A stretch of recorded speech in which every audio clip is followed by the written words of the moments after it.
اعوذ باللہ من الشیطان الرجیم بسم اللہ الرحمن الرحیم۔ آپ دیکھ رہے ہیں میرا یوٹیوب چینل مرزا عرفان حیدر الحسینی پیش خدمت ہے۔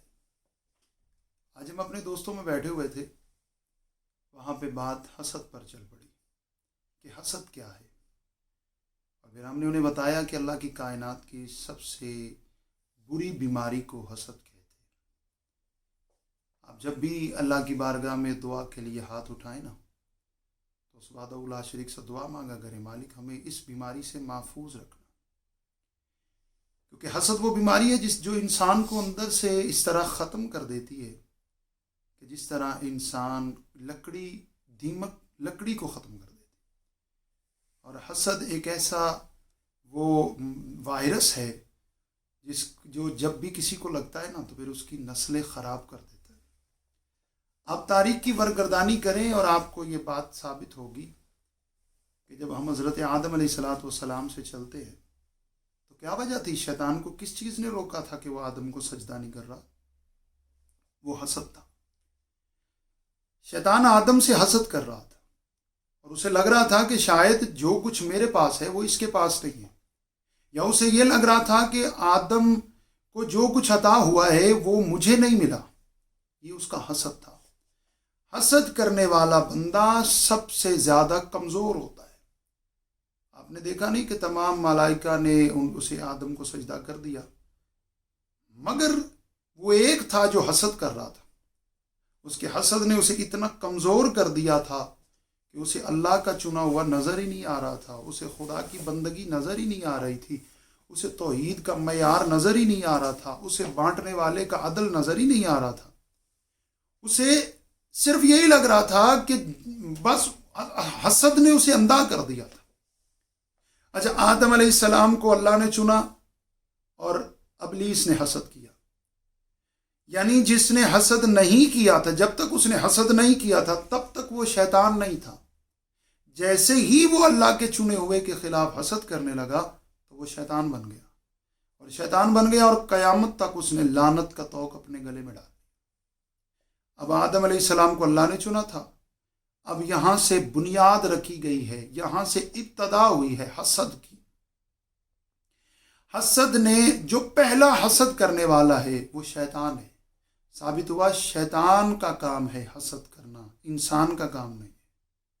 جو حسد کرے گا وہ شیطان گنا جائے گا، انسان نہیں گنا جائے گا۔ آپ کوشش کریں کہ حسد کی بیماری سے بچیں۔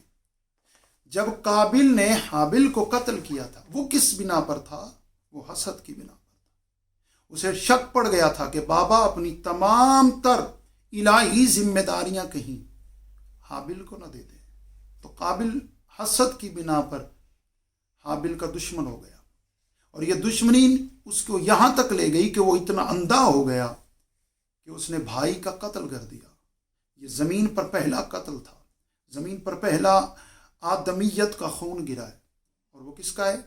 جناب آدم کے پسر کا، اور یہ بھی قتل حسد کی بنا پر ہوا ہے۔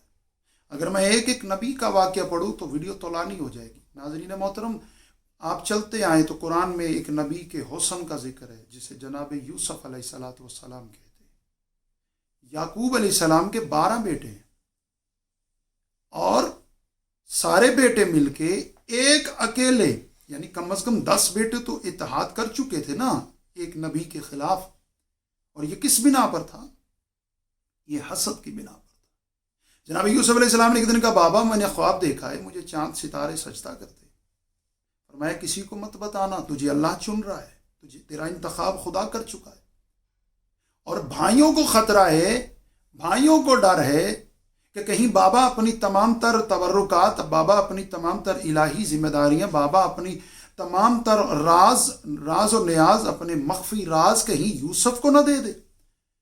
اور انہیں چھوٹے بھائی کی محبت بھی نظر نہیں آئی، انہیں چھوٹے بھائی کا پیار بھی ان میں نہیں رہا۔ حسد نے ان کی تمام تر چیزوں کو برباد کر دیا، اور وہ فقط ایک ہی ٹارگٹ رکھ کے بیٹھے تھے کہ ہم نے اسے مارنا، یہ حسد کی بنا پر تھا۔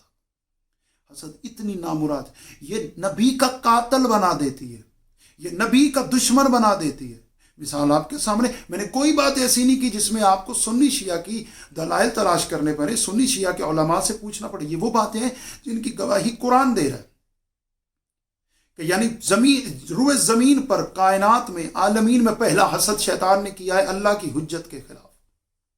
پہلا حسد اس نے اللہ کے چنے ہوئے کے خلاف کیا، شیطان بن گیا. یہاں کیا ہوا کہ وہ ایک بھائی کو اٹھا کے کنویں میں پھینکا ہے حسد کی بنا پر. وہاں کیا ہوا، ایک بھائی کا قاتل ہو گیا حسد کی بنا پر.